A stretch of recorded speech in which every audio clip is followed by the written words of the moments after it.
Desde Eusko Alkartasuna, después de analizados los test de estrés que se han publicado respecto de Kutxabank, pues las conclusiones que extraemos son básicamente dos. De un lado,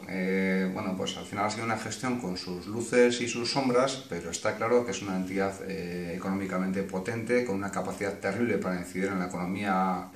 vasca, y que es una pena y es una tragedia para este pueblo pues el perder pues una de las principales instituciones, si no la más importante institución financiera,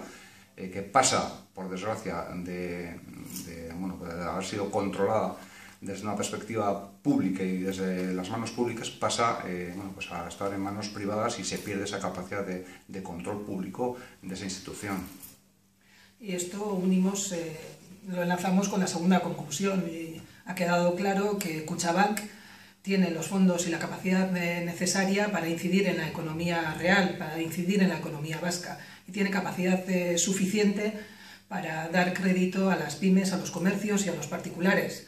La verdad es que Kutxabank hubiera superado el test de estrés básicamente con la mitad de las reservas que tiene. Se ha demostrado que es una entidad con solvencia suficiente para poder incidir en la economía y, sin embargo, ha priorizado el interés, el negociar en la gran banca.